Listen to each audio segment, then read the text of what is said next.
Cook says that in January, Apple cut local prices to get costs back to where they were a year ago. The Chinese market is also being affected by the ongoing trade war with the U.S. Both countries are trying to reach an agreement before March 1st, when U.S. tariffs on $200 billion worth of Chinese imports are scheduled to increase.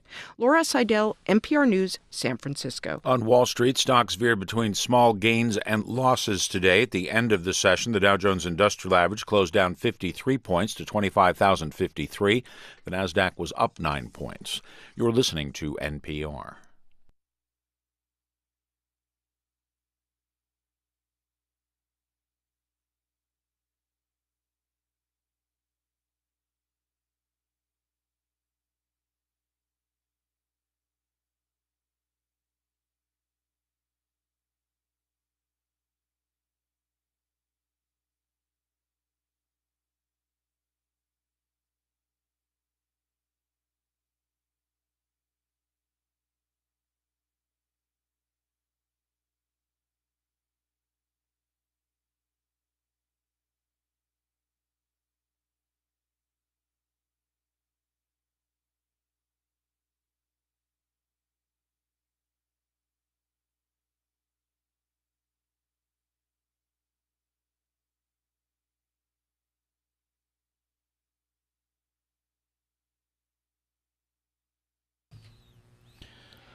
Well, I don't know what will happen, but hey, it's going to be great. I can tell you that. Guru, how are you doing tonight? Doing fantastic. Doing fantastic. And how about yourself? Oh, I'm fine. I am fighting apparently a bug over here, and I don't mean a software bug. Oh, you got the cold? Something we got in this. No, not that kind of bug. We got in the studio, and I noticed something weird in my headsets, and so I sort of knocked them around.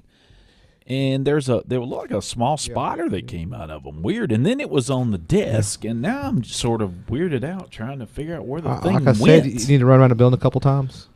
Something like that. Something. That's a great question. But one thing that's going on, besides your battle with the bug. Okay.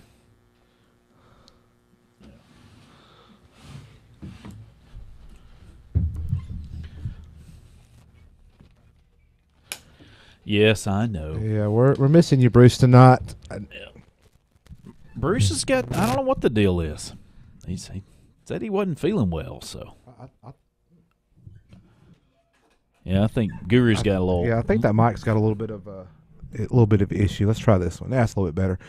Yeah, I think. Did you say Bruce is on assignment tonight? Yeah, he is. yeah, he's assigned, all right. Yeah, poor guy. We miss you, Bruce. We hope you're doing well, and you are listening to the Hey Techies show right here on WLJS, and we're glad to have you here. And if you would like to be on the Hey Techies show, you certainly can, and hopefully no spiders will be getting you while you're talking to us, but 256-782-5600, and you can be on the Hey Techies show. Apparently here in the studio we have a spider infestation. Spider-Man? I don't know if it's a man. Anyway, enough of that. Well, I've got one little hit. Well, we got other headlines, but I got one little story. Okay. For our normal tech headlines, we have a reduced amount tonight. So this was just in today. President Trump signed an executive order today mandating that federal government agencies consider research and development of AI a priority in budgets for fiscal year 2020. The Maintaining American Leadership in Artificial Intelligence executive order proclaims AI promises to drive growth of the U.S. economy, enhance our economic and national security, and improve our quality of life. It also directs access to high-quality and fully traceable federal data, models, and computing resources, as well as to explore opportunities for collaboration with other organizations.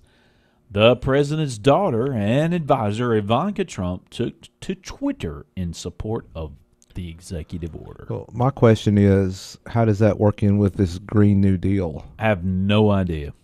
Don't know. We won't have airplanes no, in that's 10 not years true. I think what's going to happen is that Watson Watson will one day figure out how to make that Green New Deal work out. Oh, okay. That's how He'll it's gonna use work. his AI, to rebuild all buildings. I don't know the whole list.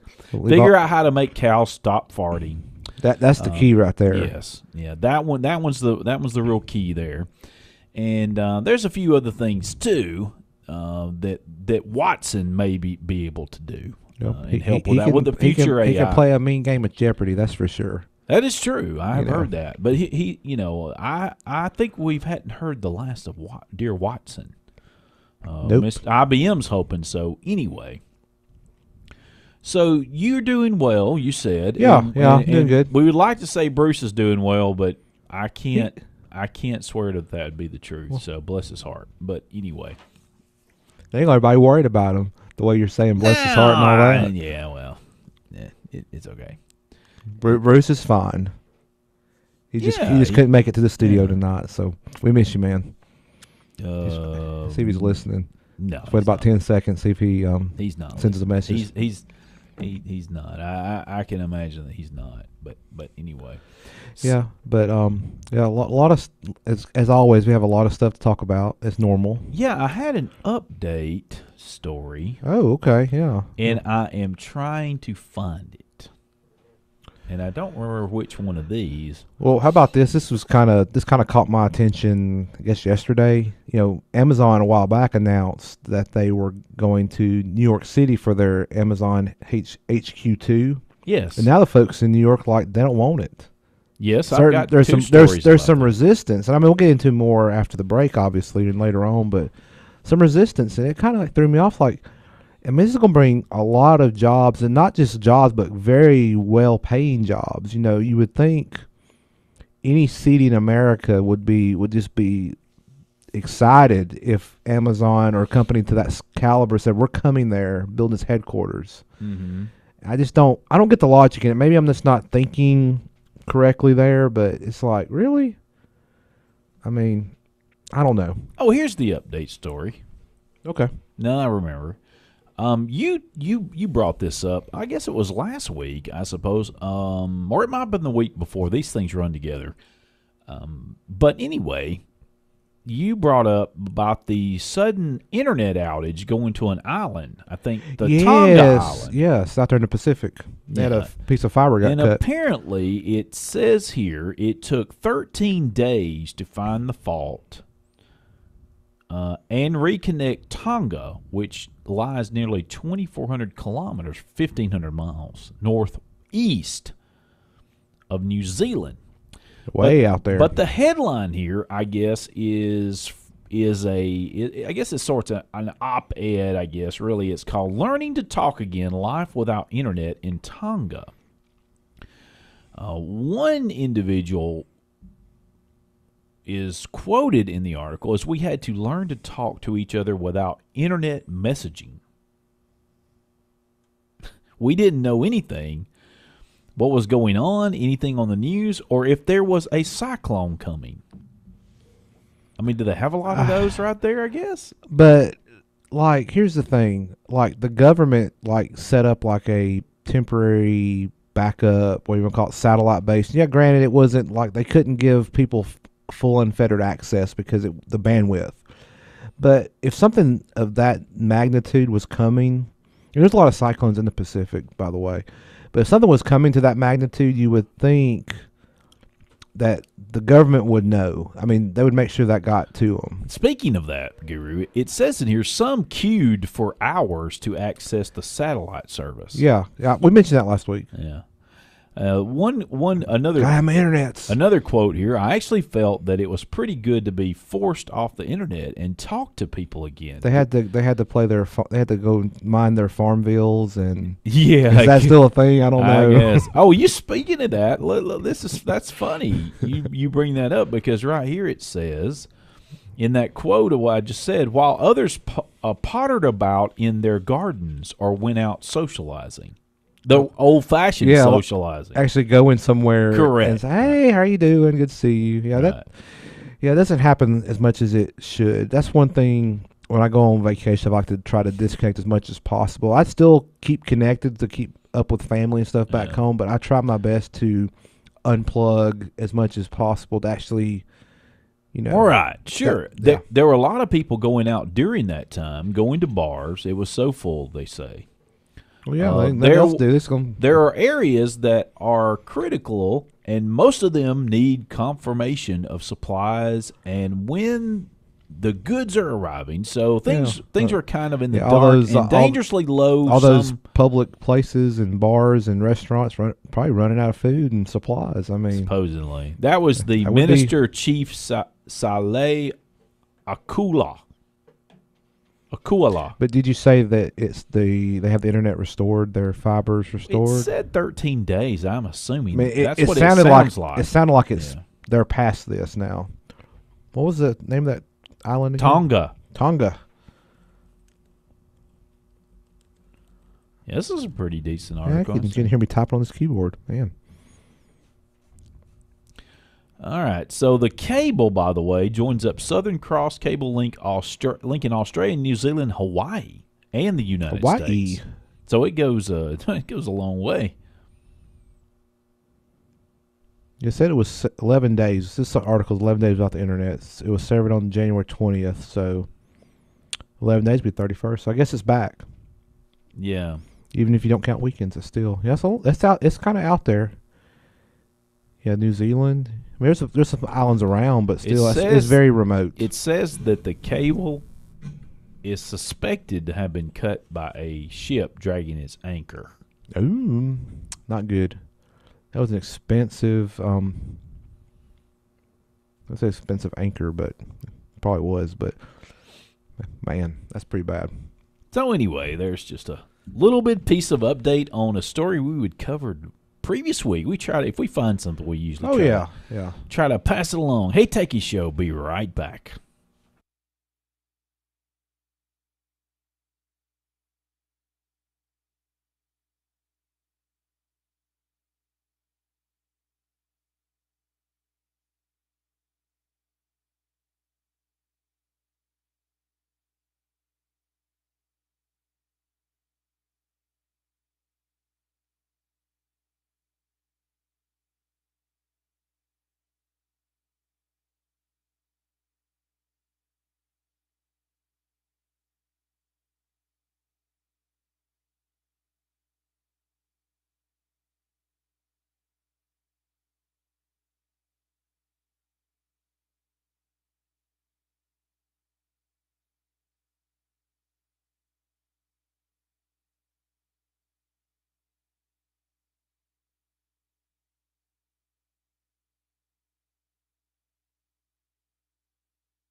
Welcome back into the Hey Techies show. Where everything is always awesome here. Apparently Always. so. Apparently so. Everything apparently is awesome. Everything is awesome. Yeah, apparently so. So anyway, we were talking before we left about the cable cut, and we also mentioned a little blip about Amazon.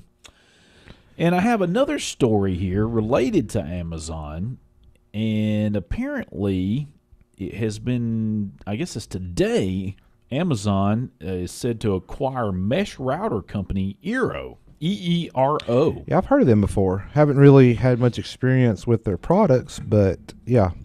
Now, what this really does, according to what I understand, is this pretty much put Apple on the major tech company to not have a router.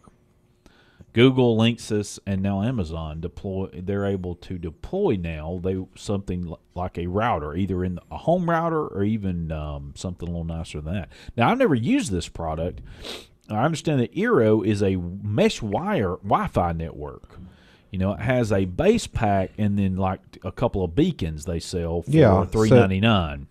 Yeah, so like you have multi-level home or a home where the floor plan it doesn't fit itself well to have, or let's say wherever your connectivity comes into your home and you have like your router or whatever.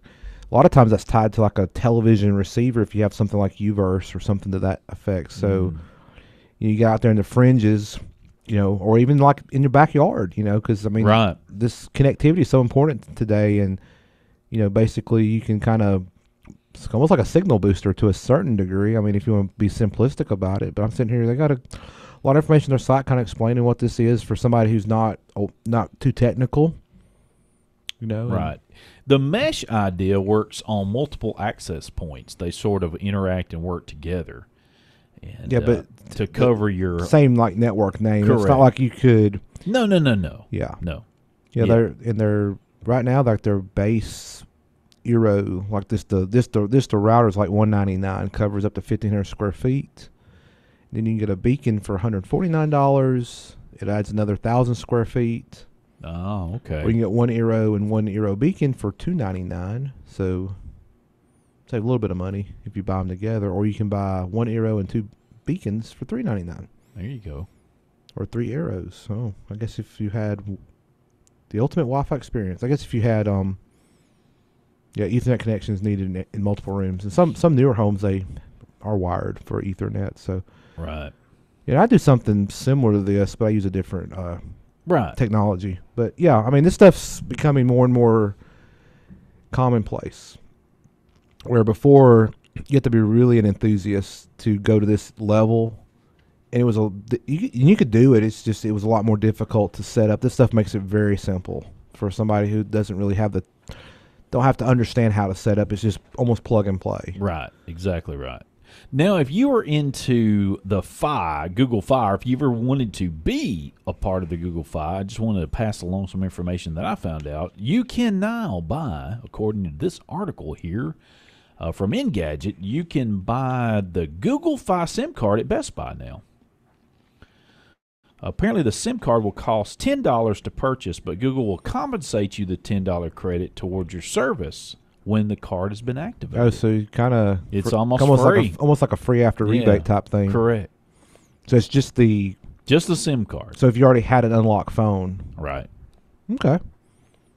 It's Google Fi, but you're buying this on Amazon. Best Buy. Best Buy. I was thinking Amazon. Okay. Well, that's a good alternative if you're kind of flustered with Big Blue or Big Red or Big Yellow or Big whatever cell phone company. Yeah, right. If you want to go try that. Yeah, I mean, and today with the lack of subsidies on phones, and most people are not locked into contracts like they used to be. I mean, you have that freedom. Right. It does work with most Android phones and iPhones. So just you might want to check before you decide. Yeah. Check your model. I mean, it's kind of a no risk thing. You just gotta, and you can port your number over to it, and if you use it a month or two and you don't like it, you can always sure go back. Yeah. Yeah. So okay, that's pretty good. $10 up front, and you get it back. I mean, you get like a credit. Right. I mean, so you almost can't go wrong with No. In one way. Even without the $10 credit. $10 ain't that bad of a deal. Correct. No, it's not at all. I totally agree. Bring your own device. So, Guru mentioned about Amazon. Now, I know that there's a lot that it goes into these type discussions, and I did find a couple of articles from the realdeal.com. The Real Deal. Yeah, and if I'm not mistaken, this is not the fake deal.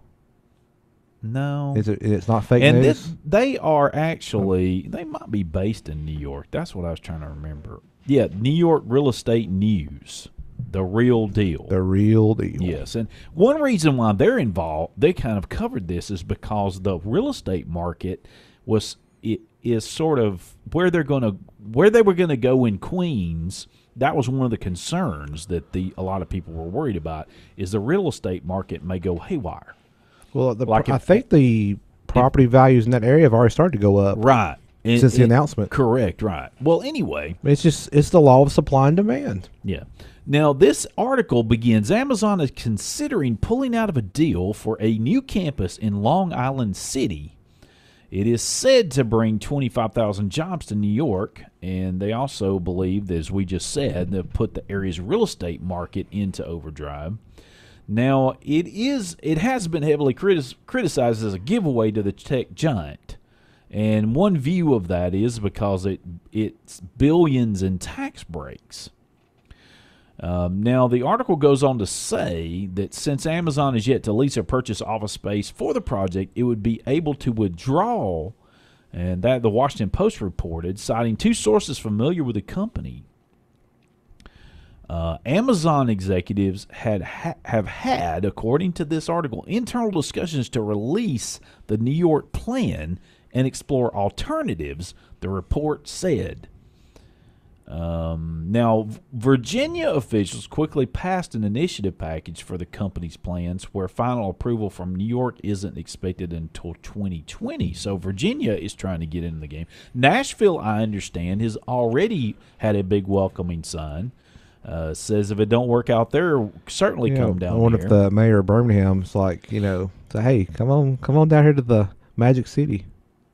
I mean, I don't, like I said at the beginning, the first segment of the show, like 25,000 jobs, and not just jobs, 25,000 very well-paying jobs. And granted, yeah, that municipality or that area is going to have to give some incentives to get them there, from like tax abatements and all that mess. Like, in Virginia, outside Arlington, they $750 million in incentives. But, I think you make that back multiple fold for just the people that move in and spend money there and settle there and all that, other, kind of side effect, I guess you could say. Good side effect. I just don't get it. I just don't get this. Well, I mean, there have been a few things happen recently that's pretty interesting about the owner of Amazon. Well, true. And so But he's not the owner. I mean, he's the CEO. Well, CEO. It's a public public company. He's the face. Yeah, I know he's a CEO. That's true. He's the face of Amazon, though. I mean, when you look at people say who, but everybody knows it. Most people, yes, who hear the word Jeff Bezos, oh, that's the guy who runs Amazon. Oh, he gets my packages to me on time. The article goes on to say the announcement also led to greater condo demand in the neighborhood, creating buyer urgency to find deals before prices climb further. Yeah, I mean that's, like I said, supply and demand. Right. Let's see. A spokesperson for Amazon declined to address the possibility of the company backing out, but told the Post that the company was working hard to demonstrate what kind of neighbor we will be. I think they would be a good neighbor if I was just willing to bet. I mean, they don't want to do anything negative. And you've not heard anything out of Seattle, and that's where they're currently headquartered wholly. Okay. And there's not any... You don't see in the news where there's having all this negative press about how Amazon is to the people in Seattle. You just don't see that because it's not happening. Democratic freshman U.S. Representative... AOC Alexandria Ocasio-Cortez. It's Ocasio-Cortez. Okay. Alexandria Ocasio-Cortez. Sorry, I didn't mean to You're mispronounce good. Whose district borders the proposed Amazon site has rallied against the tax breaks for the project. This month, the New York State Senate appointed a vocal critic, Senator Michael Generis, I think it's Generis, to a key board that could veto Amazon's plan. Like I said, I don't get this.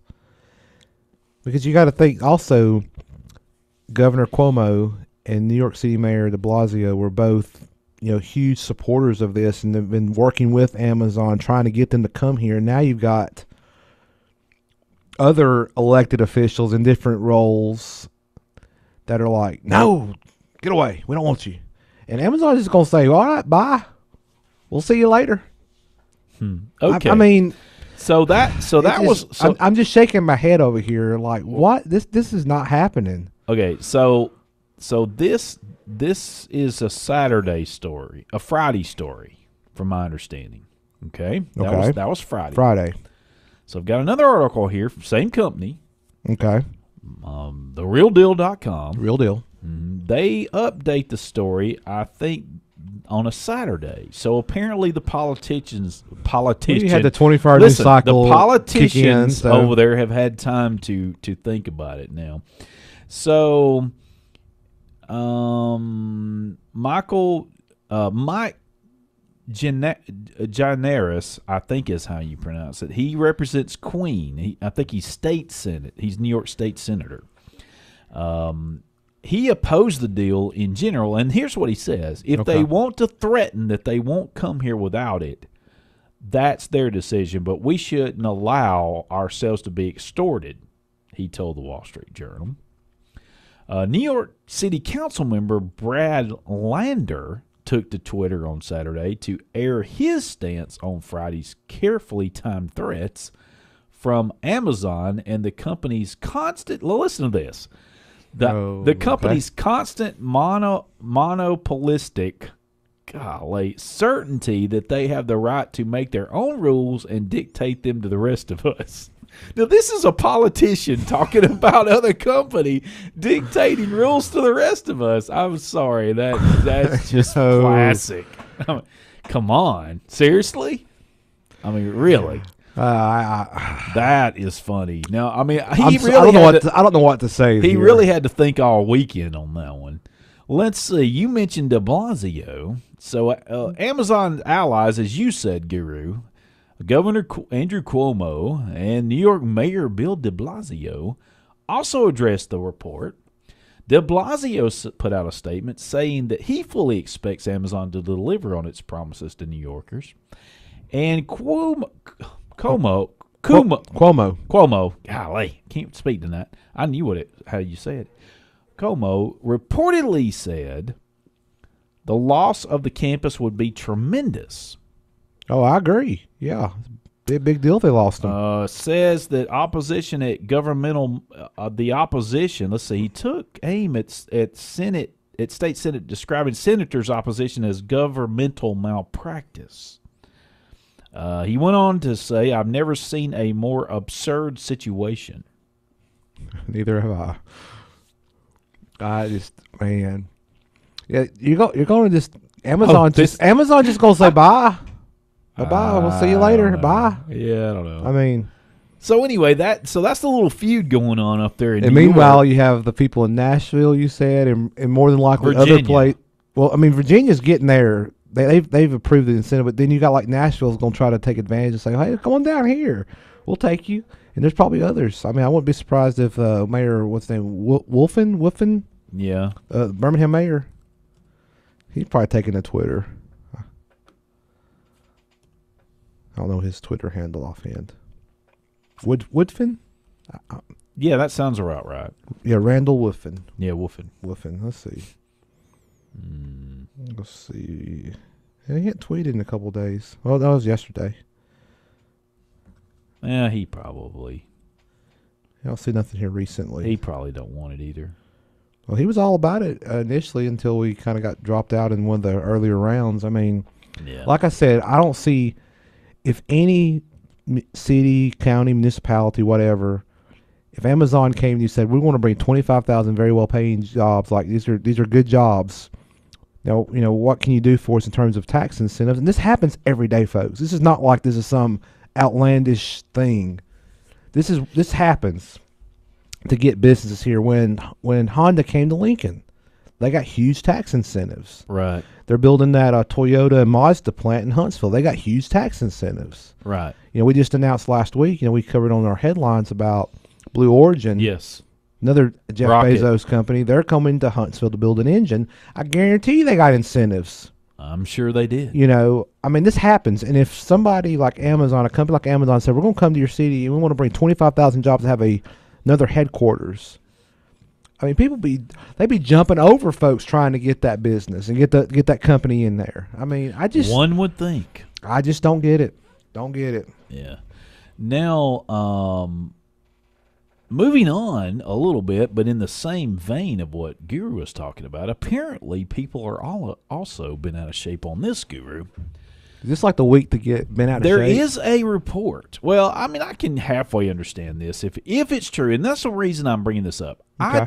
There's no way to know for sure.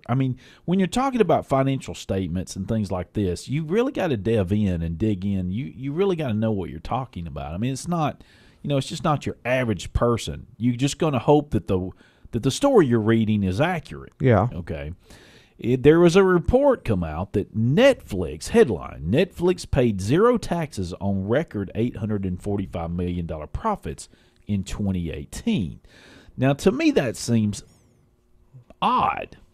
Yeah, it doesn't make sense at first, but... Well, according to the report that has been filed here, let's see, according to the Institute on Taxation and Economic Policy, the ITEP, it says that they made profit on more than $845 million in 2018, and they also reported a $22 million federal tax rebate. Okay.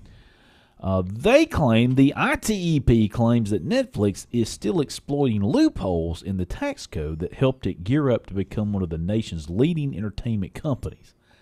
I don't know whether that's true, and that's my point. There's a lot of this. You have to follow the money here. I don't know about this company. I don't know about this policy. If that's the case and there's loopholes, maybe our people that are elected to represent us need to look into that. I'm just taking that on face value. Yeah, right. So they also say that the group said the streaming service service reported. I want to know about these tax loopholes too, because I don't have millions of dollars, right, but exactly, just a little bit of help would be nice.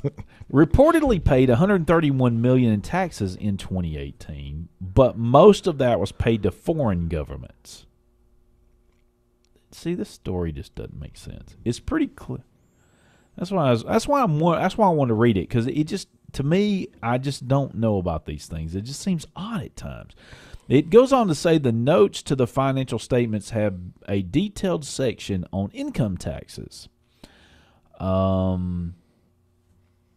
And what this tells us is that all of the income taxes Netflix paid in 2018 were foreign taxes. Zero federal income taxes, according to this, were U.S. taxes. So I don't know. This is several different outlets have written articles on this. It's interesting, and we'll see. Yeah. I hope I can dig more and maybe but yeah, I don't know how they would get around it. I guess I'm not really sure, to be honest with you. Yeah, that's $845 million they claim find me about on profit. Find me about $800 in tax loopholes. I would be fine with that. Just saying. Anyway, well, I'm not bashing it. I'm just making.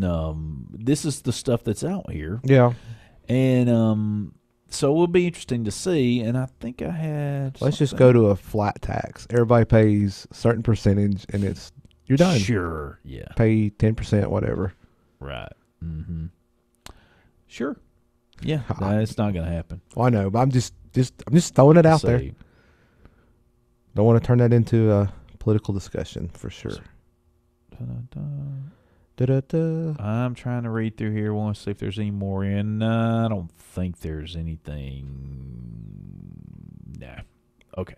Well, that's the headline. So we'll see. Well, let me cover this real quick. Unless you got something else. No. Okay. So this is kind of changing gears, but we talked last week on the show about Apple basically put the call out to these well, not really put the call out, though they kind of did. They called them and said, yeah, we're pulling your enterprise license from Facebook because of how they were kind of circumventing the enterprise license to put that app on people's phones, and Apple didn't want them doing that because they said it breaks their rules, da-da-da-da-da. So headline from TechCrunch, Apple tells app developers to disclose or remove screen recording code.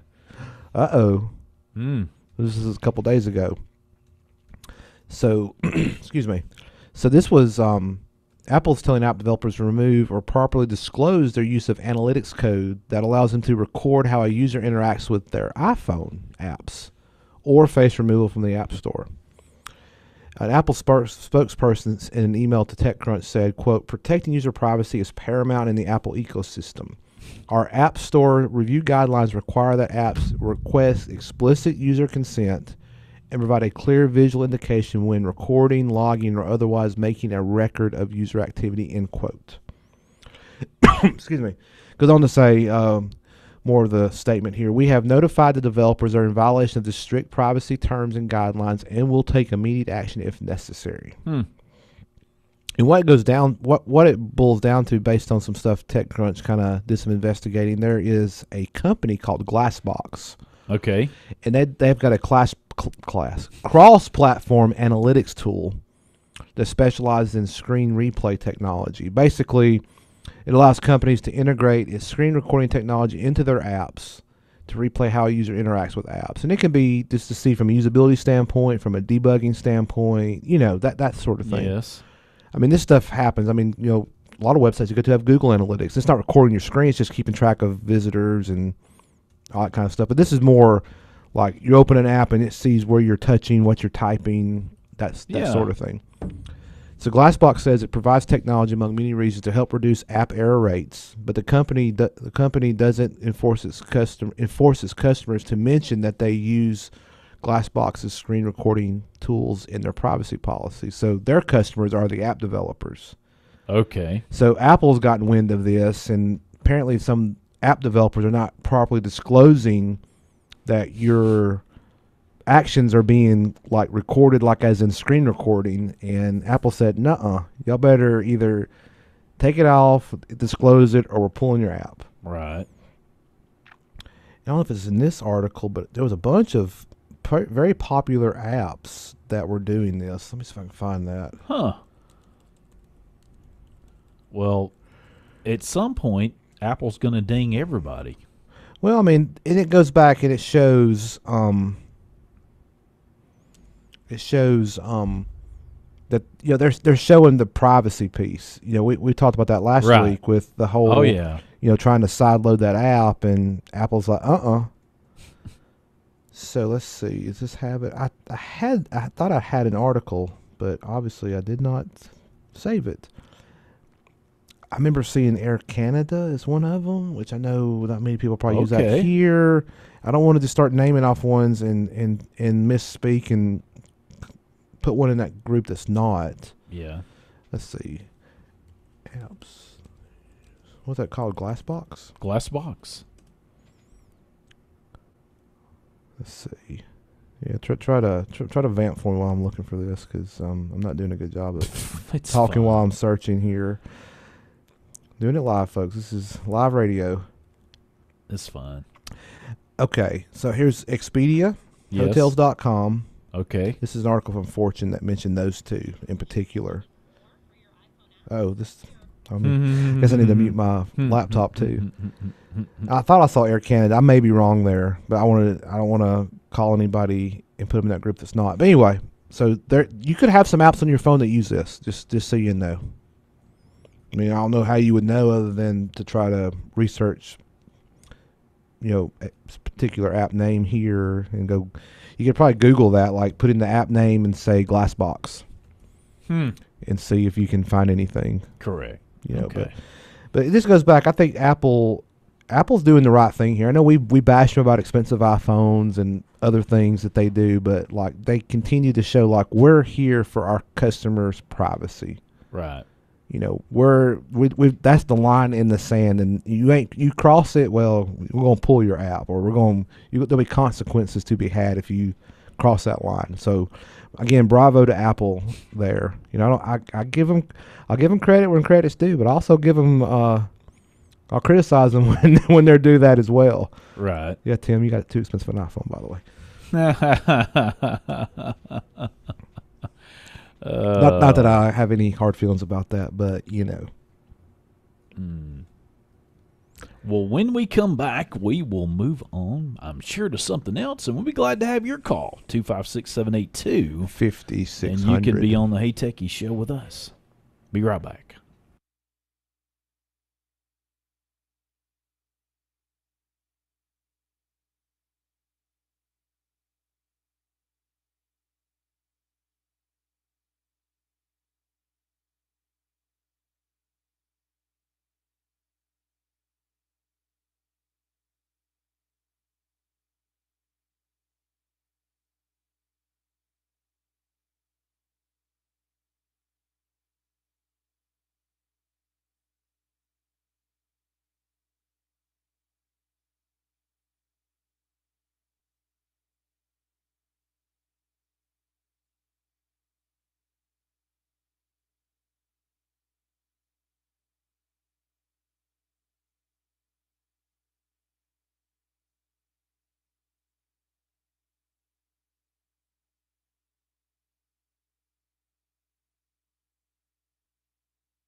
So Guru says there's a theme, but I'm already lost.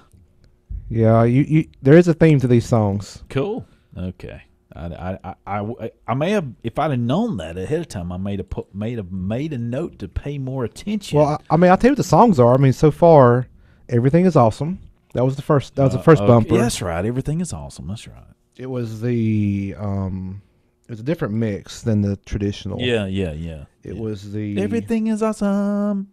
Yeah, I can't get to that. But then this one's called Super Cool. Super cool. Okay, Yeah, everything is awesome. Super cool. Yeah, we got 2 more bumpers. So anyway, okay. Well, I tell you what. Some people probably have guessed it already. So yeah, just let's not give Michael let's not tip him off. I'm so bad at guessing these things. I think any kind of tip I could get may not even help. This show is super cool tonight, even though we're down 1/3 of our that's true. cast of characters. The headline is the average iPhone user spent $79 on apps and subscriptions in 2018. New data shows. Yeah, I saw that article, but it kind of surprised me because I did not spend that much So on apps. a little bit of the numbers here. It says that the U.S. iPhone users spent an average of $79 last year on apps and subscriptions, and they say that number is 36% up from 2017. When users spent $58 per U.S. iPhone. Does it say how many iPhone users in the States? Yeah, I don't see that. You don't see that here? Okay, I was just curious. Listed. That is a good question.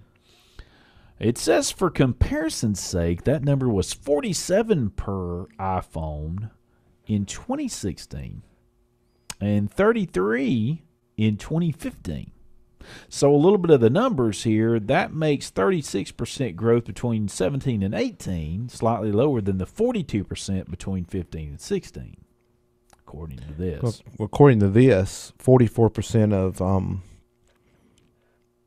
40%. They have a 44% market share in the U.S. Apple iOS. 44%. Yes. Yeah, but see, that's one manufacturer. Oh, I know. I mean, I think that number but, gets really skewed. I mean, it's a lot of people. Let's put it that way. And it's $79 on average. Take 30% of that. That's $23.70 on average that Apple takes. Now, granted, before you say, well, Apple's just taking that money. They have costs associated with running the App Store. So, I mean, there's some costs there. That's quite an interesting statistic, and the fact that it's up 30%. But I guess if you also incorporate like in-app purchases, that would be part of that total, I assume. Yes, it says here. And that's become a huge thing. Like you can get these free apps, but then there's one which one is it? My nephews play Roblox. You get these Robux in the game to be able to do stuff, and they're always want me to buy Robux so they can do things in the app. Yes, and of course they're my nephews, and I love them, so I say sure. Apple touted. So I guess I'm part of that statistic. It says here that Apple touted during its Q1 2019 earnings call that there are more than 30,000 third-party subscription apps available on the App Store. 30,000. Wow. I can believe it. So, that freemium model, the freemium model where the app is free, then you use it and you can unlock certain features by paying a subscription. I mean, even like I've got 2 or 3 I can think of on this device I've got. It says it says the $79 figure does not include things like Apple Music, iCloud storage, and iTunes purchases. Yeah, it's just apps. So it's probably just buying apps and then in-app purchases. Yes. I wonder what the most expensive app is on the App Store. I thought we looked that up one day. We did.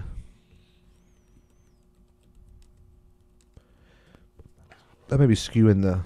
Yeah, well, but that would be... I doubt many people are buying whatever that is. I think most of them are around... According to this, it's like around $1,000. Yeah, but there's not a lot of people buying that. But then you have to figure in when they bought it. Because if it was before 2017, it doesn't factor in. Correct. Between these two dates. But I think a lot of it... I would be curious to see how that average is from actually buying apps to the in-app purchase. Yeah. So gaming accounted for $44 of the 79. Okay, I can believe that. As you just mentioned about your nephews. Entertainment revenue was up $4.4 to $8. And while music revenue was up from $4.10 to $5. So I guess that is It just shows gaming is a huge deal. I'm on assuming iOS. what those numbers are, and I'm guessing yes.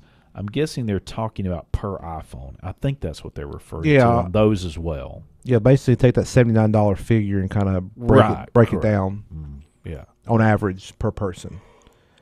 Yeah, gaming I think is a huge deal, and I mean they keep on enhancing. It's a big deal. It is a big deal.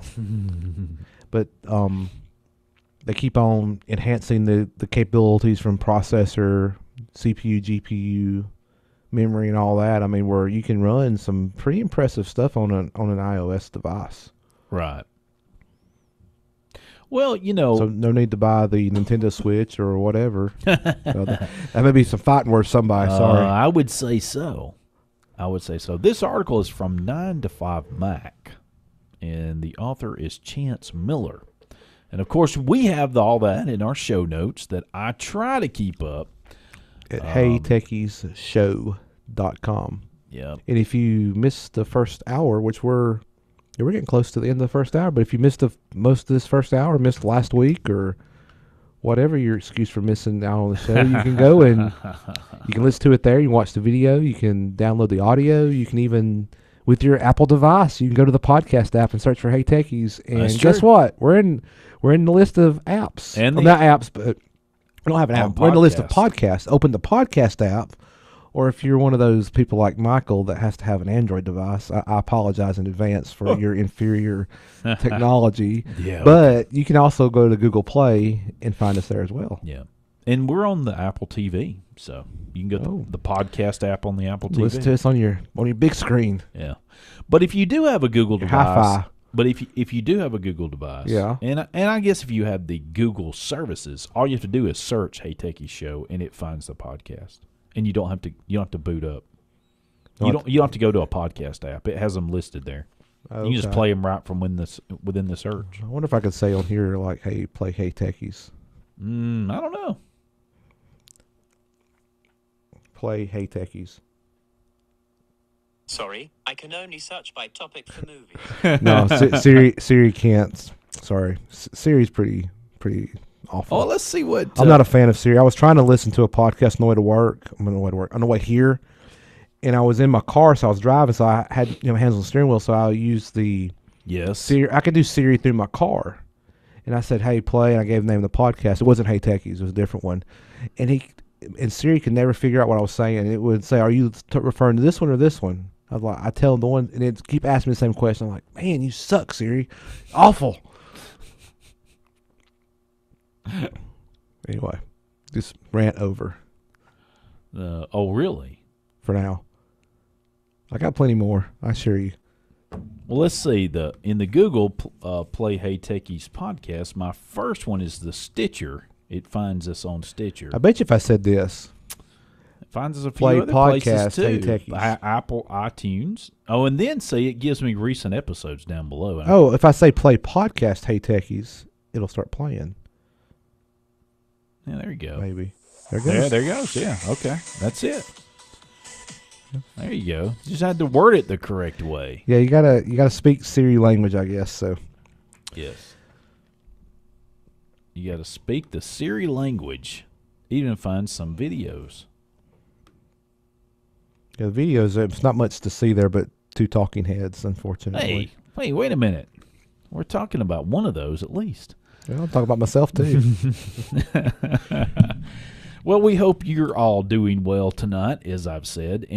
But seriously, though, HeyTechieShow.com, we put all the links in there. I try to keep it up as best I can with my busy schedule. But anyway, you can go back all the way to episode 1 and pick up there. You listen to and the do your disaster of the show. And do your best. Hey, but you can see. And this is episode 159. So we're beating down the door on 160 here.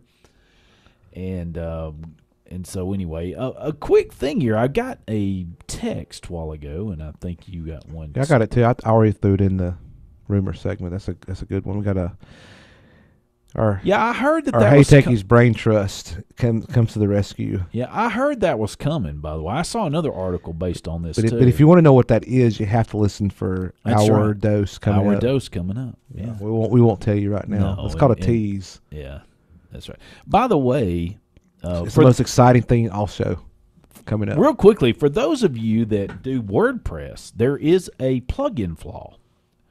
Oh. There is a vulnerability. A lot of people use WordPress. It's very popular. Found in social sharing plugin named Simple Social Buttons.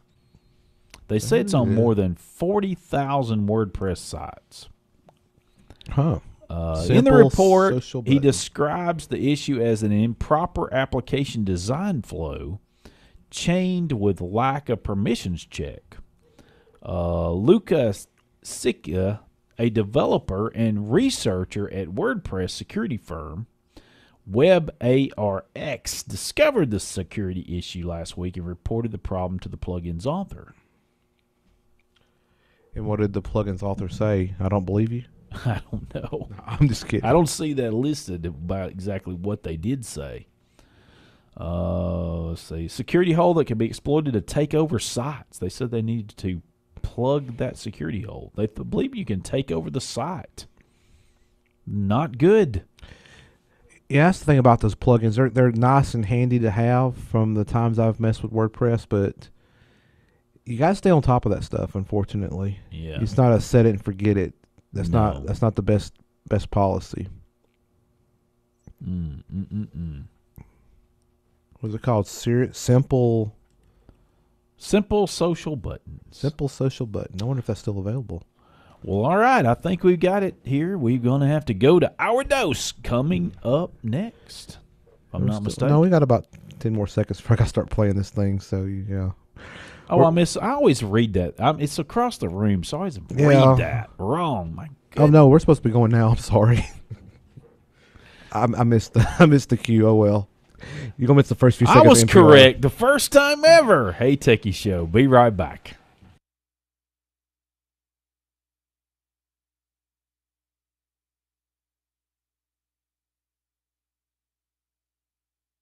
Paso are denouncing the administration's border enforcement crackdown. As Monica Ortiz-Uribe reports, El Paso is where the family separation policy began. Immigration attorneys in El Paso began seeing cases of family separation months before the policy became public. The policy officially ended in June, but advocates say it's still happening.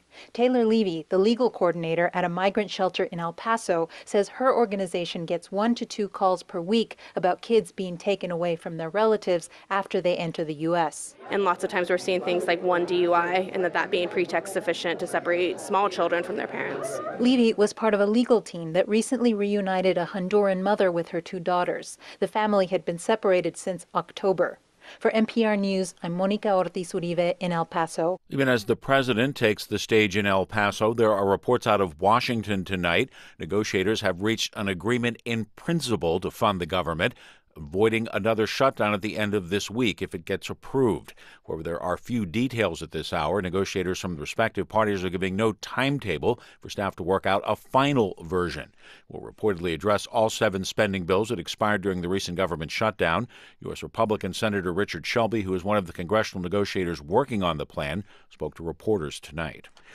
Monday marks the beginning of the first Denver public school teacher strike in 25 years. Negotiations resume tomorrow. Venta Berklin has more from Colorado Public Radio. After picketing in front of schools, teachers marched to the state capitol to ask for more money and a new pay system that doesn't rely on bonuses. Currently, the school district gives pay incentives for certain types of work. Saray Weichel is a physical education teacher in Denver and says the bonuses are confusing, unreliable, and ineffective.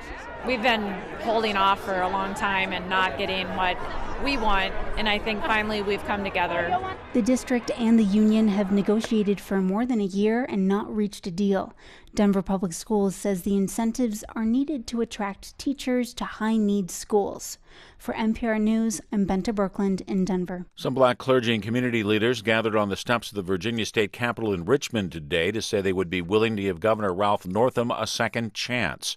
The Democrat has admitted to wearing blackface 3 decades ago. Northam has so far resisted calls he stepped down after a racist photo from his 1984 medical school yearbook began making the rounds. State's Lieutenant Governor Justin Fairfax is also under fire. He faces allegations by 2 women he sexually assaulted them. Fairfax has denied those allegations. Stocks veered between highs and lows today on Wall Street. The Dow ended the session down 53 points. This is NPR.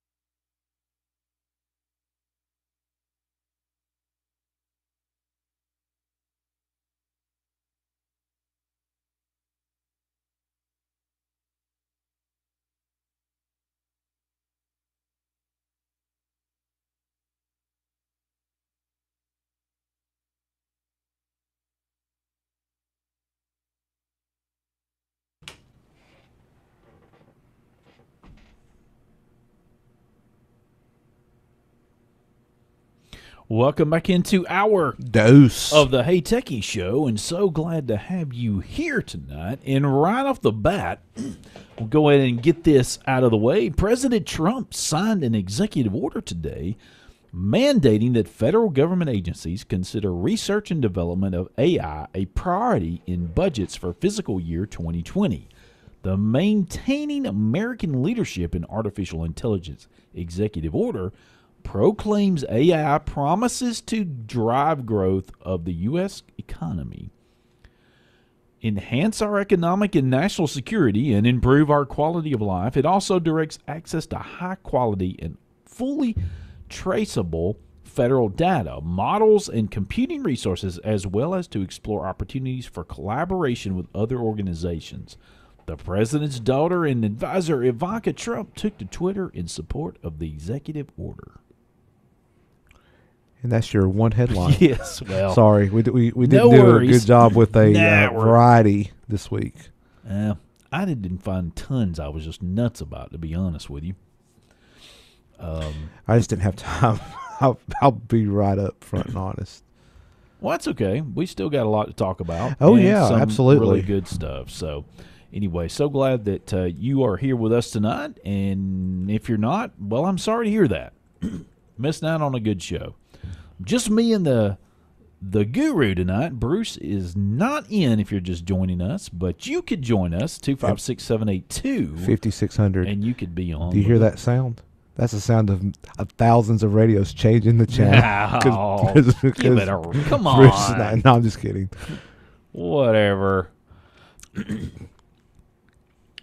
Pardon me. Anyway.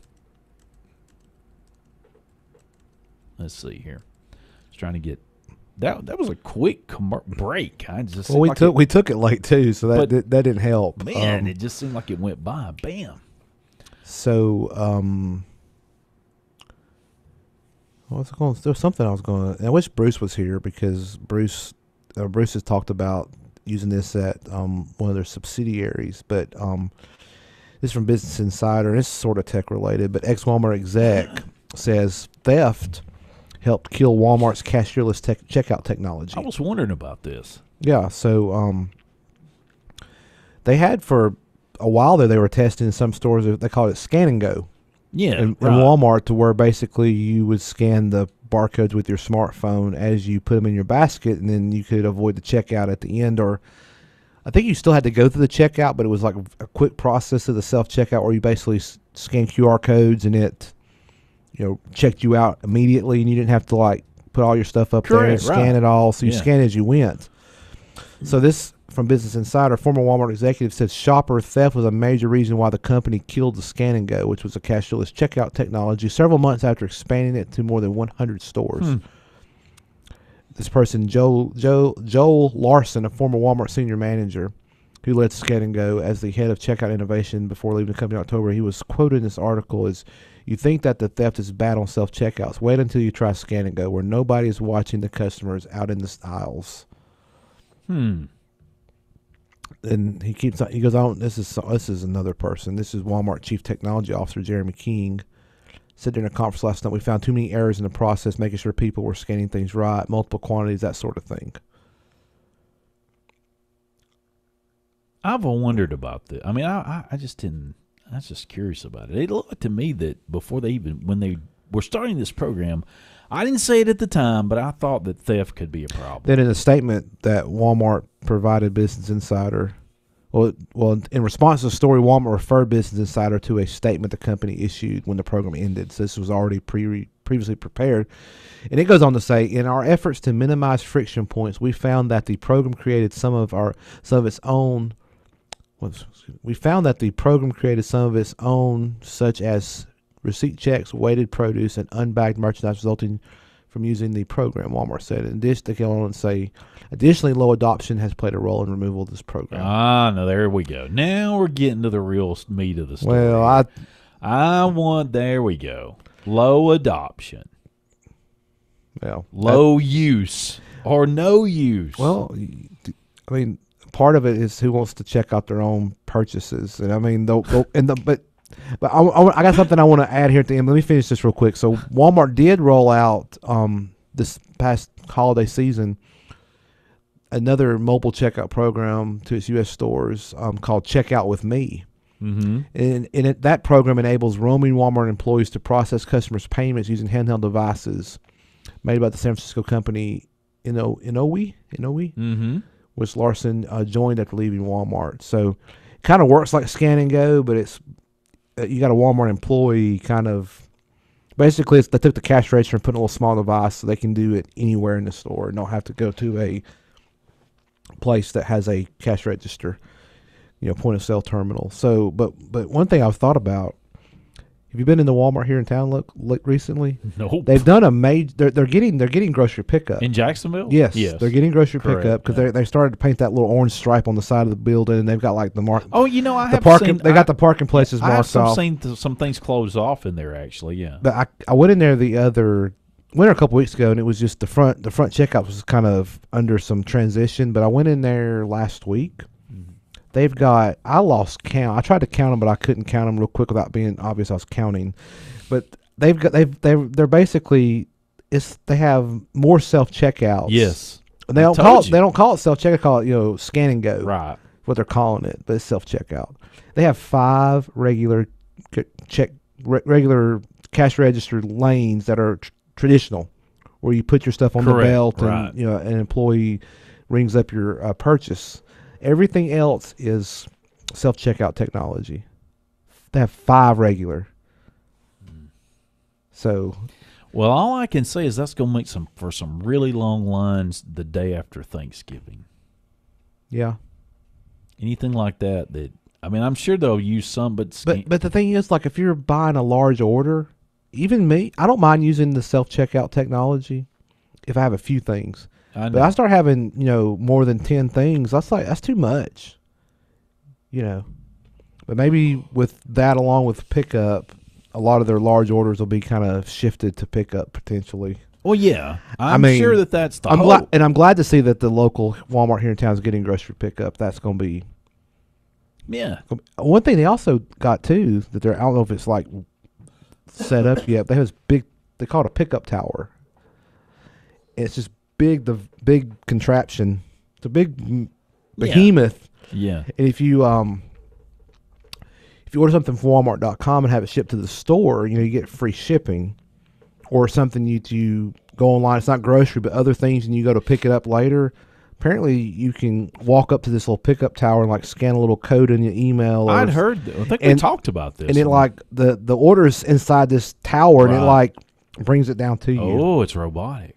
That's right. It's fancy. Ooh, it's gonna really put people out of job. I saw a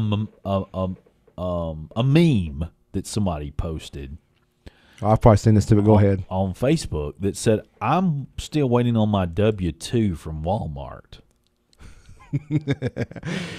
Yeah, for all those times you self-checkout. Yes, because I use self-checkout. Yeah, I'm still waiting. I'm waiting on mine too. All year. Yeah. Where's it at Walmart? I thought that was pretty funny. Let's see, about $5 per checkout should be sufficient. So Yeah, right. Yeah. Just go ahead and cut me a check. Thanks, appreciate that. You can just keep waiting. Yeah, I know. Because that's not happening. So what do you? Well, when we come back, we have rumors rolling in. So tune in to the future rumors, tech rumors coming up next. Hey, Techie Show.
Is this the repetitive song theme? No, that's wrong. That's what it sounds like.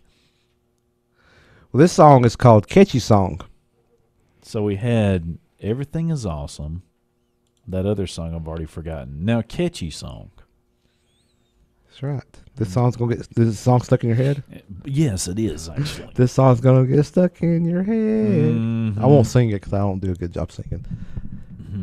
Okay. Been too many years since I've had formal instruction in singing, so. Okay, if you say. If I say so. I do say so. Yeah. All right. So I'm going to start this off, but we kind of need our music whenever you go. Oh. You're good? Yeah. I've totally forgot about that. That's okay. Normally we talk a little bit, but I thought we'd go ahead and hit it off.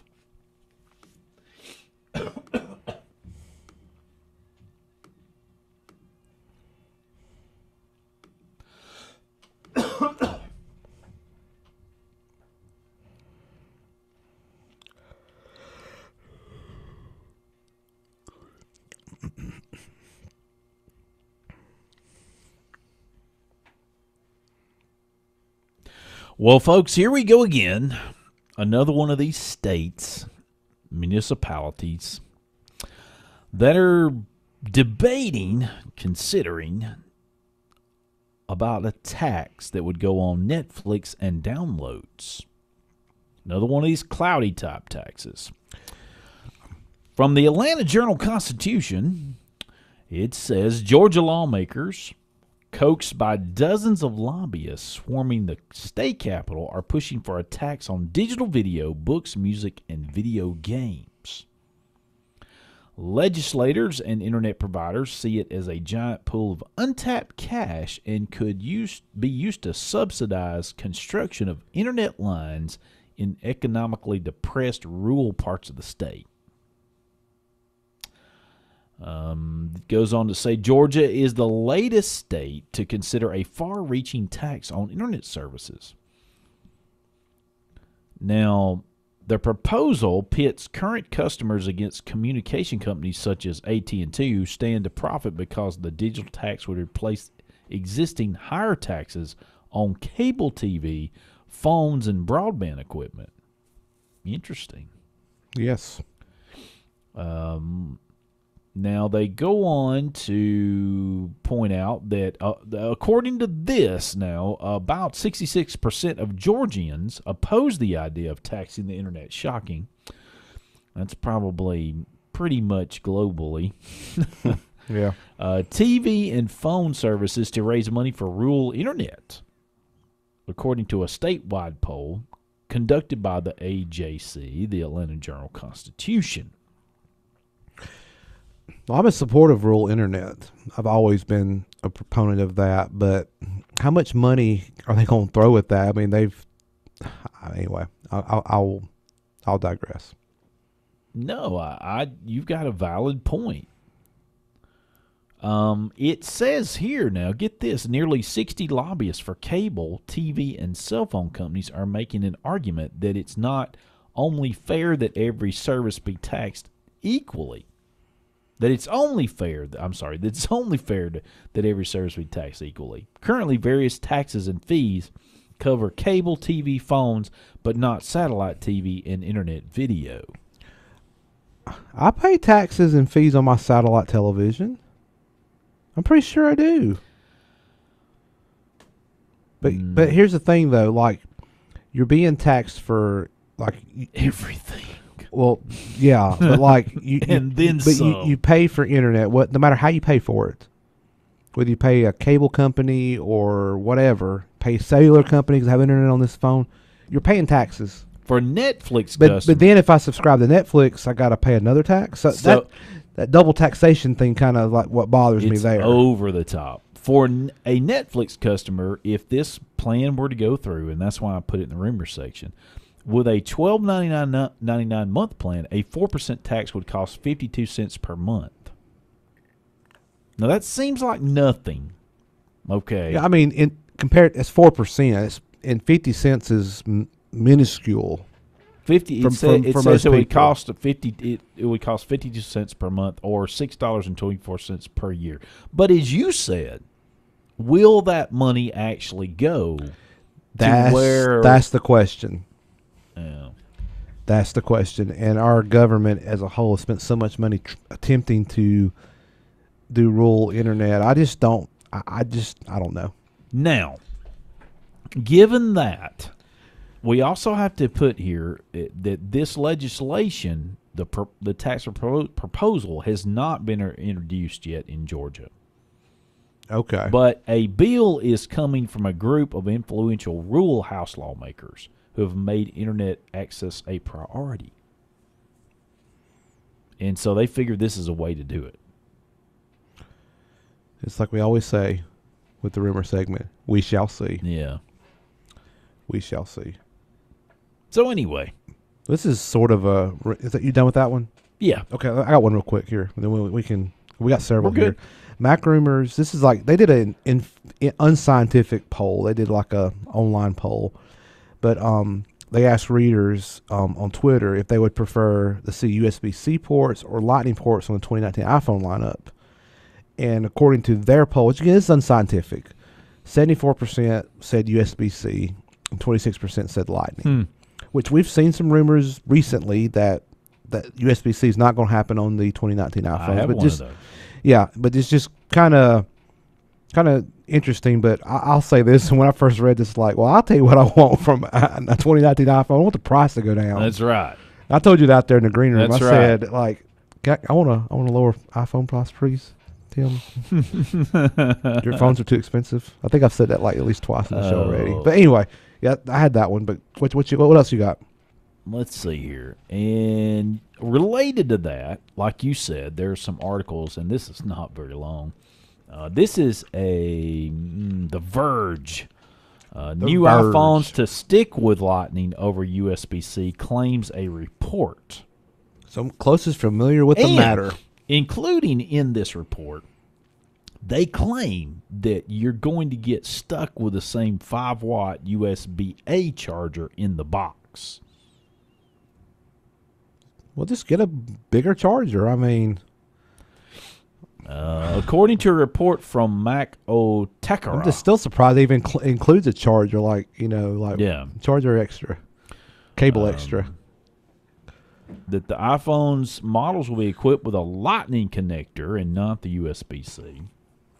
I like the Lightning connector. Previous report, I don't have an issue with that. It would be nice to have one connector.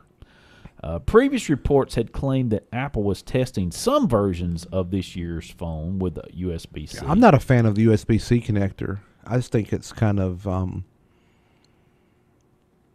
I think the durability of the connector is lacking in comparison to Lightning. USB-C? Yes. Really? I had one issue with compared to Lightning. I think the Lightning connector is a good connector in terms of durability and longevity compared to the USB-C. Have you had some USB-C ones to fail? Yeah. Huh. I only have. Do I have? Yeah, I'm not a fan of USB-C. My wife, I think, uses you. I use. But I do like USB-C better than like micro USB. Micro USB is awful. Capital awful. Well, the thing about USB-C is you can charge faster. Well, with the right kind of charger. Yeah, I mean, and it does a lot of other things too. But that's part of it. I just think for something like a mobile phone that most people are charging it daily.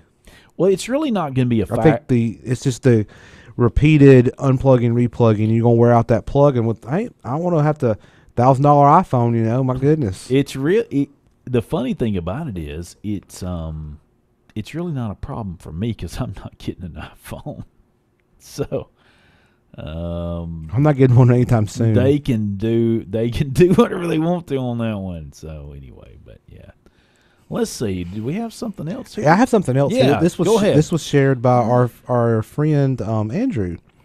So from Ars Technica, Microsoft teases next gen HoloLens ahead of February 24th reveal. So this is sort of getting out of the realm of rumor, but we'll put it in here. So Microsoft expected to reveal a new version of its HoloLens headset at Mobile World Congress later this month. The company has an event scheduled for February 24th, and that date is being promoted in rather mysterious video published by the HoloLens creator Alex Kipman.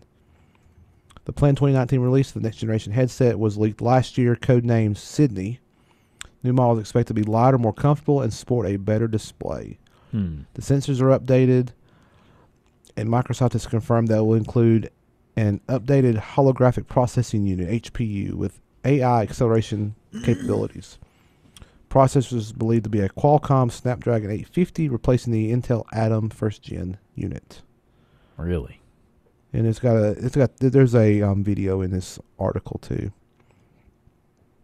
And this comes also as Microsoft has sold out of the original HoloLens units. So no more to buy.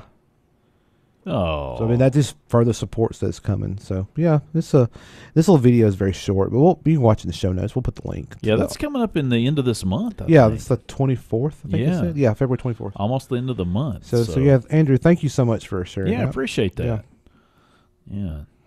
Let's see. I think we covered all of them. Let's see. Yeah, covered Georgia, covered our Lightning. Yeah, and then we got Lightning and USB-C. We got it all. Well, those are really the rumors for this week. I'm sure if Bruce was here, he could start a rumor. Yeah, we'll leave the starting rumors to Bruce. Yeah, pardon me, he's really, really good at that. Yeah, none of us can compare, so we're not even going to attempt it. Oh no, absolutely not. Although I do kind of another, pardon me, Guru was mentioned earlier in the show that Bruce is not here, and he was regretting that, and I too, because here's a headline, Guru. Okay, this is from The Verge as well, but I had seen it in other places. The author here, Andrew J. Hawkins, Extreme weather is sucking the life from your electric car. Oh. I have been curious about this and been meaning to bring it up on the show before to ask Bruce. Yeah. The story begins as more affordable and longer range electric cars hit the market. The long predicted shift to battery powered transportation seems poised to actually happen, but a serious challenge remains. What would that be? Battery sucking cold weather. They say AAA has a new research that when the mercury dips to 20 degrees Fahrenheit, the average driving range of an electric car decreases by 41%.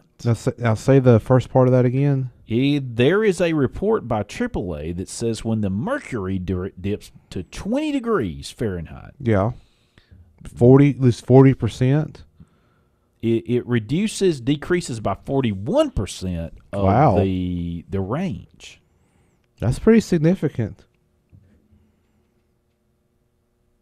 Yeah. I mean, I've always wondered about this because if you have a battery that's older, and most everybody knows this that's dealt with this, when it gets colder, if you don't have what's called cold cranking amps, your vehicle stops cranking. If your cranking amps are below a certain level, you get that wah wah wah wah. You might can get it to crank eventually, but that battery will need to be replaced. And in the cold cranking amps, the more the cold cranking amps, the better you'll be able to crank the vehicle in the coldest of temperatures. Yeah. And this would have to translate into this same thing. Well, yeah, I mean, it's just a lot more battery things. Now it goes on to flip to the other side. Extreme heat is also a drag on electric vehicles. When outside temperatures heat up to 95 degrees Fahrenheit and air conditioning is used inside the vehicle, driving ranges decrease by 17%, according to this report. It says EV owners discovered this during a recent cold snap that hit central U.S. and Canada. As temperatures plunged, owners of Chevy Bolt and Tesla Model 3s told CNBC they were seeing at most 50% less range in their vehicles. That would be a big problem to me. And I've wondered about this. He goes on to write, less battery power means more charging, which increases the cost of the operation of the vehicle. AAA study found that the use of heat when it's 20 degrees Fahrenheit outside adds almost $25 more for every 1,000 miles compared to the cost of combined urban and highway driving at a balmy 75 degrees Fahrenheit.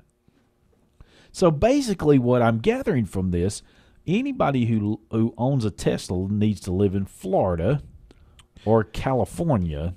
Well, part of California, Southern California. Yeah, Southern California. Or somewhere where it stays in the 70s to 80s to 90s.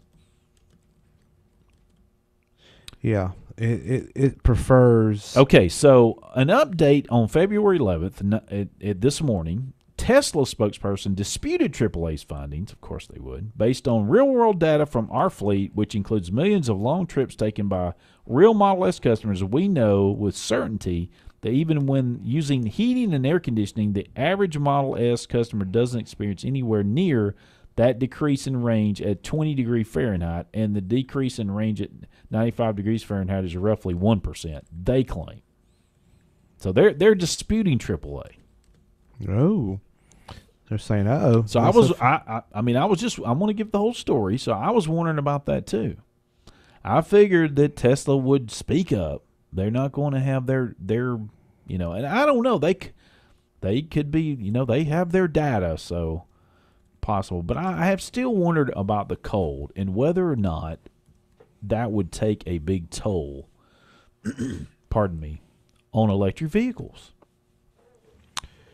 I mean, yeah, the single battery in your car that you use to crank your vehicle and stuff is definitely affected by cold weather. If it's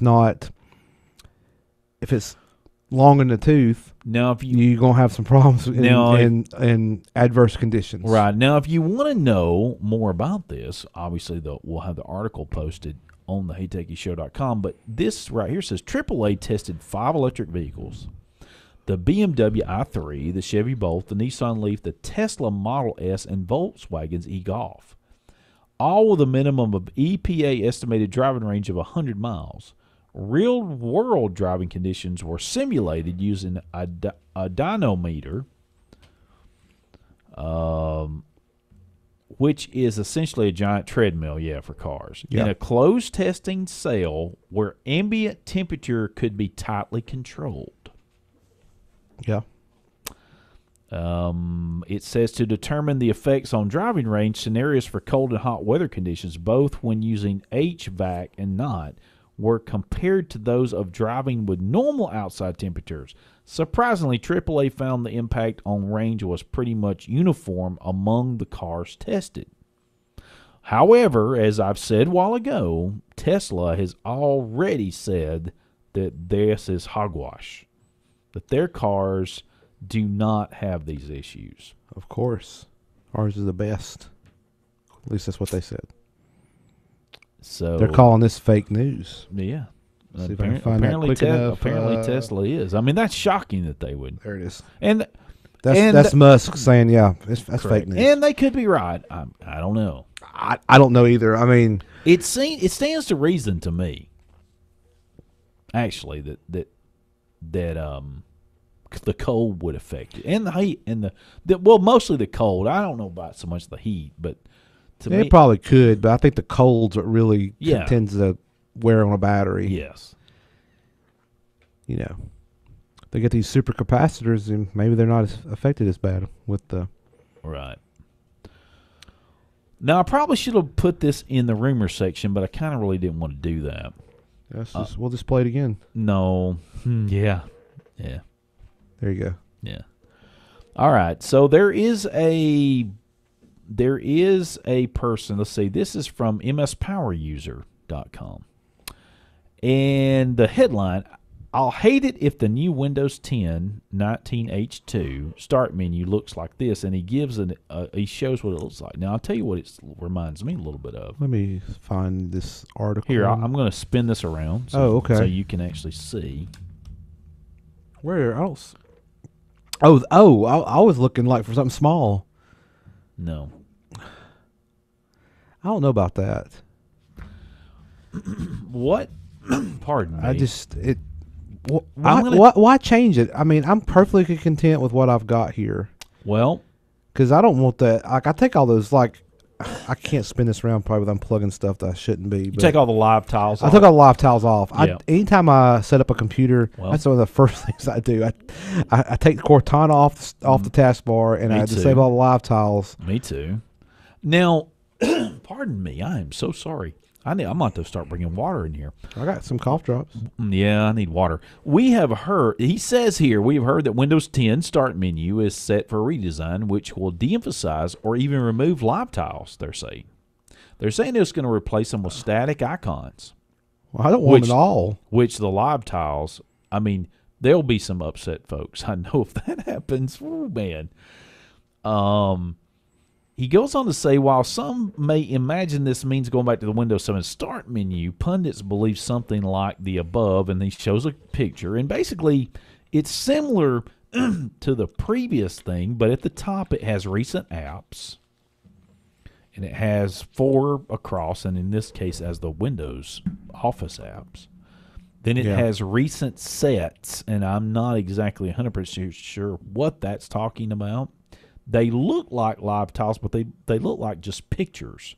And recent files, which would mean recent things you've opened up. And then over to the far left-hand side where you have the normal, the shutdown, the gear, your folders, your actual account where you can sign in, sign out, and a few other options at the top. It reminds me a little bit of some of the Linux menus I've seen, actually. He goes on to say the concept by Vglad would of course, allow you to bring up a list of your installed apps, but I suspect this is not meant to be the primary workflow. Of course, I am keyboard driven a lot. I've mentioned that on the show before. Oh yeah, I mean, I usually type in to find an app. Right, I'll push the start button and start typing, like, Word or whatever. Not literally whatever. Right. But but I'll type in the name of the app. I mean, and I guess I got used to that from using Mac OS because you use Spotlight, But I'm trying to. This is by Sur, SURUR. Sir, That's all they. And so I'm kind of it's just an opinion. So we're not going to. But here's what he closes with. Yeah. The biggest issue with the idea is, of course, the lack of predictability, in his opinion, and not being to have items in a fixed location, allowing muscle memory to form. According to him, Microsoft is expected to introduce its new Start menu in the Windows 10 19H2 in the second half of the year. So we'll see. Yep, we'll see. If this happens, I'll say this. Okay. There'll be a lot of people not like it. Of course. And the reason that's going to be is, surprisingly as it may seem, I believe that some people do like the live tiles. There are more than a few. Yeah, I don't. I don't either. Don't care. Yes, I could see people that are accustomed to that, and you take it away, and they're like, "Oh, where's my live tile? Right. I can't find anything anymore." However, that's going to happen. Right. However, I am going to put a caveat to this. Oh, So okay. Michael's caveat. Uh-oh. Better listen. Yeah, I don't believe they're going to totally do this. I think that they might do something similar. I'll tell you what I'd like to see. Okay. What would you like to see? I would like to see this. I would be fine with me, but with options. That's the thing I'm complaining about Microsoft. They need to go back to where they have different themes and change things like this. So you have your start menu this way, or Correct, you have it this right. way? Or you can have the tiles, or you don't have to have the tiles. Tile or no tile. And another thing, I wish it would come pre-made with all that not on there. You have to go in and take all that off. You have to remove each one individually. Now, there's ways to do it other ways, and I don't want to get into that tonight. But my point is... I have to right-click on each tile and correct, remove. right. Remove. And, if you're setting up brand new from scratch, it is what it is, but it's kind of annoying. Yeah. I mean, because if you don't want that, it needs to be assumed a blank slate, and then if you want to add that, then you could click something. Okay, I want tiles. Or here's some suggestions. Or this, hey, remove all tiles. Or remove all tiles. I agree with that. That would be an absolutely great. You go whoop. Yeah. They're gone. No more tiles. Well, when we come back, we will move on and have the last segment of the Hey Techies Show for tonight. Hey Techies Show. Be right back.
Welcome back into the Hey Techies Show. You're listening to us on WLJS, Jacksonville, Alabama.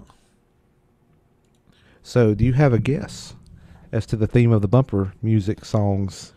That the show is great. Well, the show is great. That is a true statement. No, but I knew you weren't going to guess this, but I took my nephews, went with them Friday to catch a movie. Okay. And we went and saw Lego Movie 2. Oh, man! And those were from the soundtrack of Lego Movie 2. I should have see, I want to go see that.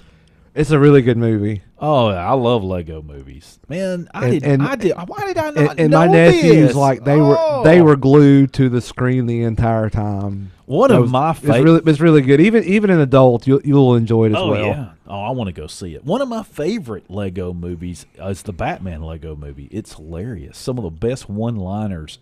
To me, it's just hysterical. Yeah, I won't give any spoilers, but yeah, Batman's got a large role in Lego Movie 2. Oh, that's awesome. Yeah, everything is awesome.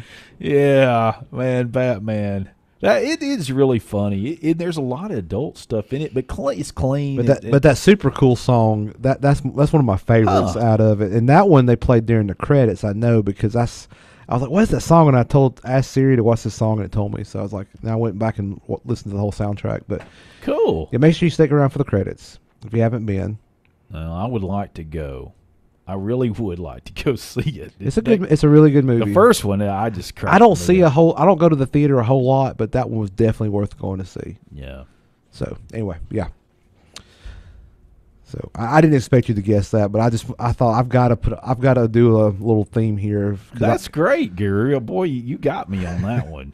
Don't I get you all the time? Well, probably so, but you definitely got me on that one. I know. So got something here that's not awesome at all. So headline from Engadget: ISS toilet leak dumps 2 gallons of water. Now using air quotes here on the crew. It's got good grief. Really? So, really? If you think a bird's toilet is bad news on Earth, spare a thought for the astronauts who have to deal with it in zero gravity. It's not really zero gravity; it's microgravity. That's what poor American souls on the ISS. I'm reading straight from the article. Were grappling with last week when their $19 million commode leaked, according to a NASA status report.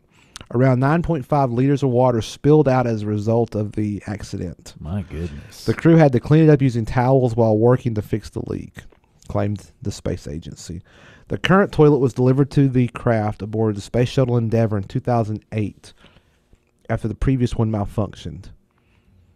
Really? Yeah. $19 million. $19 million? That's how much it costs. I know, and it leaks. But it's like, 10 years old. Right. It's been in space. It's been doing all those laps around the Earth. I guess it just had to take a leak. I mean, I guess so. Yeah. I mean, it finally needed, it had to take enough as it is. So it had to give in somewhere. Yes, it says at that price, you expect something fancy, but astronaut Peggy Whitson previously described it as a, quote, camping trip, end quote. And I won't read it here on the air, but you can read more details about. They go into some detail about how that worked with their camping trip. The camping trip. But they have a new. Apparently, they have a new. They installed a new double stall enclosure into Node 3, another module on the ISS that contains exercise equipment. So, I guess they've got an extra toilet on up there. So that's they're always good. Got to have an extra. I saw that. I thought I mentioned that they had they sprung a leak They had a leak the other day or the other week but this is a different type of leak. More of an annoyance than anything. Yeah. Headline: Russia to disconnect from the internet as part of a planned test. Oh, so pull the plug. I guess they're tired of doing the Russian meddling. So yeah, that's what I was thinking. You beat me to it. I was thinking, man, they were tired of doing that, and so I thought they would just take a break. Yeah. This is from ZDNet by Caitlin Kimpuna. Maybe. Russian authorities and major internet providers are planning to disconnect the country from the internet as part of a planned experiment Didn't they already do that when they cut off that country? I mean, that little Tonga island? Well, they weren't completely cut off. They had other ways. Yeah. They say that the reason for the experiment is to gather insight and provide feedback and modifications to a proposed law introduced in the Russian parliament in 2018 of December. First draft of the law mandated that Russian internet providers should ensure the independence of the Russian internet space in the case of foreign aggression to disconnect the country from the rest of the internet. Russian internet space, RUNET.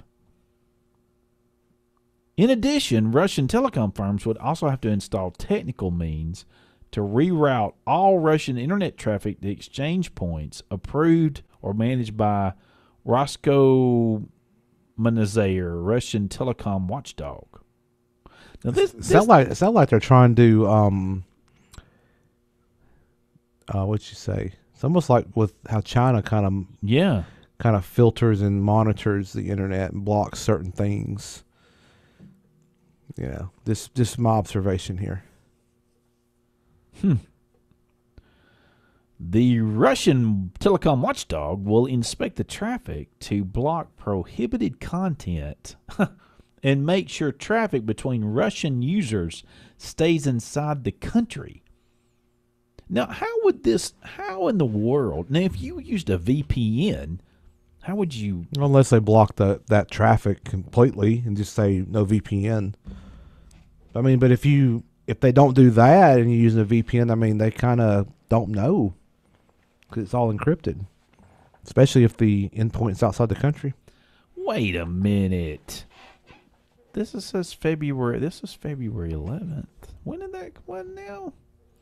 The test disconnect experiment has been agreed on in a session of the Information Securities Working Group at the end. Okay. So I don't know when the test is. I was trying to figure out. So they'll just say, oh, by the way, we tested it yesterday. They've been working on this project for years, apparently. Okay. They plan to be able to route 95% of all internet traffic locally by 2020. They've even built a local backup of the DNS. Well, they're just trying to, I want to say regulate, control and monitor the internet in their country. I mean, China's been doing it for years.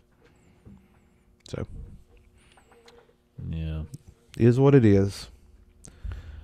I guess when you go to if you go to Russia, install a VPN, a reputable VPN. Yeah, I suppose that's true. We'll wait till Bruce is back to talk about that. Anything else that? Let's see. Let's look at this one. What is this about here? I saw a thing about a Dell recall, and I'm not real sure if this is.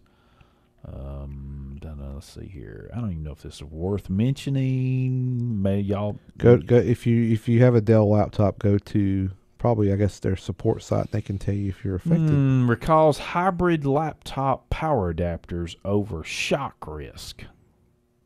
Oh. This is Engadget as well. Dell Hybrid Power Adapter is a clever way to keep your laptop running when you're far from a wall outlet. Some models pose a safety risk. It's like a battery pack or something? Mm-hmm. Okay. Hybrid laptop power adapters. Sound like an external battery.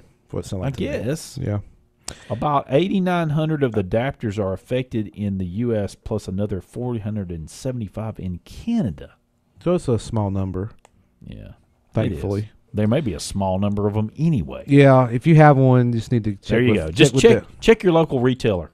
All right. Hey, Techie Show. We hope you've had a wonderful time. We appreciate you here. Guru, I hope you have a great week. Same to you, Michael. See y'all next week, and hope Bruce will be better.